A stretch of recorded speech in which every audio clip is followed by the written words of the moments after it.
उत्तर प्रदेश के जनपद मुरादाबाद थाना मझोला क्षेत्र से एक मामला सामने आया है, जहां एक युवक कुशांक ने एमडीए के सरकारी मकान दिलाने के बहाने से प्रार्थनी महिला से 40,000 रुपए ऐंठ लिए और मकान भी नहीं दिलाया। उसके साथ छेड़छाड़ और अभद्रता की। दरअसल आपको बता दें कि प्रार्थनी महिला थाना मझोला की निवासी है। प्रार्थनी का आरोप है कि कुशांक, जो कि बंगला गांव थाना नागफनी क्षेत्र का रहने वाला है, उसने प्रार्थनी से एमडीए का सरकारी मकान दिलाने के बहाने से 40,000 रुपए ऐंठ लिए और 6 महीने बीत जाने के बाद भी मकान नहीं दिलाया और पैसे भी वापस नहीं दिए। आए दिन प्रार्थनी को पैसों के लिए टाल मटोल करता है और प्रार्थनी को पैसे देने के बहाने से बुलाया और दुष्कर्म करने की कोशिश की। जब प्रार्थनी महिला ने इसका विरोध किया तो उक्त कुशांक ने प्रार्थनी के कपड़े फाड़ने की कोशिश की और उसके साथ बुरी तरह से मारपीट भी की। उक्त आरोपी इतना दबंग है और अपनी दरिंदगी दिखाता है कि प्रार्थनी की कीमत भी लगा रहा है। यहाँ तक आरोप है कि उक्त आरोपी ने कहा कि मैं पैसे डबल करके दूंगा, मेरे साथ रूम पर चल। प्रार्थनी महिला बेहद परेशान और भयभीत है, क्योंकि उक्त आरोपी बार बार प्रार्थनी को व्हाट्सएप पर कॉल करता है और परेशान करता है। प्रार्थनी का आरोप है कि उक्त आरोपी प्रार्थनी के घर में भी शराब के नशे में घुस आया और प्रार्थनी को पीछे से पकड़ लिया और उसके साथ जबरदस्ती करने की कोशिश की। प्रार्थनी का आरोप है कि उक्त आरोपी अक्सर रात 12 बजे के बाद प्रार्थनी के घर में जबरन घुस आता है और उसके साथ छेड़छाड़ और बदतमीजी व अभद्रता करता है और पैसे देने से भी साफ इनकार करता है और कहता है कि चाहे जो हो कर लो। प्रार्थनी का कहना है कि वे घर पर अकेली रहती है और उक्त आरोपी प्रार्थनी का फायदा उठाकर उसके घर पर जाकर उसके साथ अश्लील हरकतें करता है और अपनी दबंगई दिखाता है।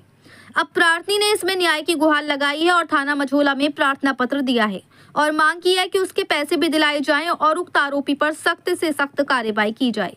प्रार्थनी महिला उक्त आरोपी कुशांक से बेहद तंग और परेशान हो चुकी है। अब देखना ये होगा कि इसमें महिला की क्या सुनवाई होती है या फिर इसी तरह से उक्त आरोपी के हौसले दबंग रहेंगे और वे प्रार्थनी महिला का फायदा उठाता रहेगा।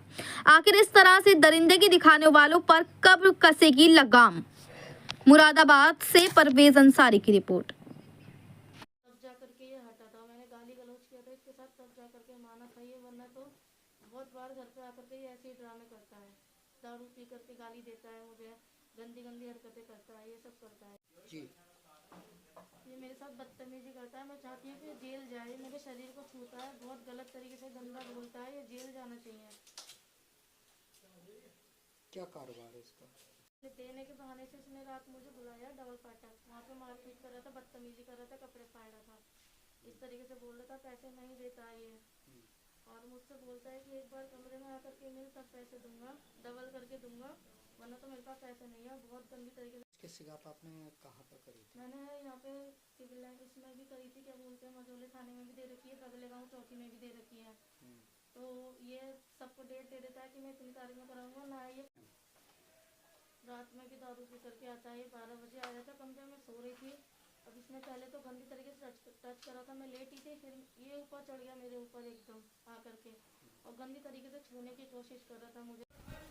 जी मैम, क्या नाम है आपका? मेरा नाम रिंकी है जी।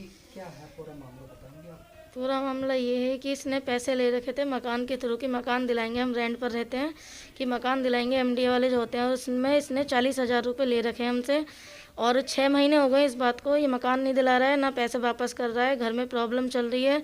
अगर इससे कहते हैं तो ये बहाने मिला देता है। 3 महीने से ये पागल बना रहा है कि कल करूँगा, परसों करवाऊँगा, इस तरीके से बोल देता है।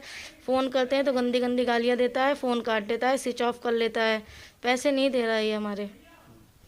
फिर मेरे साथ ये गंदी हरकतें करता है, घर में आकर के दारू पी करके आता है घर में 12 बजे के टाइम, जब इसका काम ख़त्म हो जाता है डीजे का, तब ये घर पे आता है, गंदी हरकतें करता है, मुझे छूता है, बिस्तर पे आकर के लेट जाता है, इस तरीके से हरकतें करता है, गंदी गंदी गालियाँ देता है, व्हाट्सअप कॉल करता है, नॉर्मल कॉल नहीं करता है कभी भी। ये व्हाट्सअप पे गाली देता है, फिर डिलीट कर देता है, इस तरीके से बोलता है ये मुझे। क्या कहता है? क्या कहता है? मुझसे कल भी इसने मुझे बुलाया था पैसे देने के बहाने से, मुझसे कह रहा था कि मेरे साथ यहाँ कमरे में चल तो मैं तुझे डबल पैसे दूंगा, इस तरीके से बोल रहा था। फिर मैंने इस बात को लेकर के बहुत मारपीट हुई थी हम दोनों के बीच, मारा था उसने मुझे, मेरे नोच भी में खून निकल रहा था, नाक में नोच भी अटक गई थी, बहुत मारा था इसने मुझे। इस बात को लेकर के मैंने ही मारा था। तो ये बोल रहा है कि मैं पैसे नहीं दूंगा, कुछ भी चाहे अब तो कुछ भी कर ले, इस तरीके से बोल रहा है मुझसे। व्हाट्सएप कॉलिंग पे क्या कहता है? व्हाट्सअप कॉलिंग पे भी यही बोलता है कि मेरे से एक बार मिल रात में तब मैं तुझे पैसे दूंगा, वरना नहीं दूंगा मैं पैसे, इस तरीके से बोलता है। अच्छा, शराब पी के जब घर पर आता तो घर में आप अकेले थी क्या? हाँ, मम्मी ड्यूटी जाती है, मैं अकेली रहती हूँ घर में।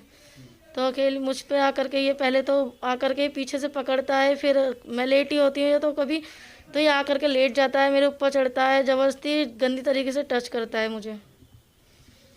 आपके कपड़ा वगैरह कुछ? कपड़े तो इसने रात फाड़ दिए थे मेरे, एक कपड़े फाड़ करके, तब मैं चौकी में गई थी वहीं पे पास में, तो मेरे कपड़े फाड़ता है, ये फाड़े किलने के लिए बुलाया था इसने मुझे, उल्टी सीधी हरकतें कर रहा था ये, वहाँ पर भी बहुत भीड़ लगी थी वहाँ पे, मार रहा था मुझे। अब आप क्या चाहते हैं? इसे जेल होनी चाहिए, ये मेरे पैसे वापस कराए, ये इसे जेल जाना चाहिए, ये बहुत गंदी हरकतें करता है, बहुत गंदी गंदी गालियाँ देता है। अच्छा, मंडी समिति गई थी आप? जी, वहाँ पे एप्लीकेशन दे रखी है काफ़ी टाइम पहले, वहाँ इसने डेट दे दी थी इसकी, मैं 2 हफ्ते में पैसे करा दूंगा। इसके घर की चौकी लगती है, बगले गाँव चौकी लगती है, वहाँ पे भी दे रखी है, वहाँ पे भी इसने 7 जनवरी का टाइम दिया। अब ये इससे बात हुई थी तो इसने टाइम दे दिया था दोबारा, तो हमने कोई कॉल नहीं करी इसे। मंडी समिति में क्या कहा आपने? क्या मेरे साथ बदतमीजी कमरे के अंदर घुसता है? जी, सब बोला था, बदतमीज़ी करी थी, बोला था ये। तो फिर वो बोले थे कि ये अदालत में जाएगी तो वहाँ अदालत में दो, ये यहाँ से नहीं होगी है, क्योंकि जब मदद करी ना करी? नहीं, अभी तक कोई मदद नहीं हुई है।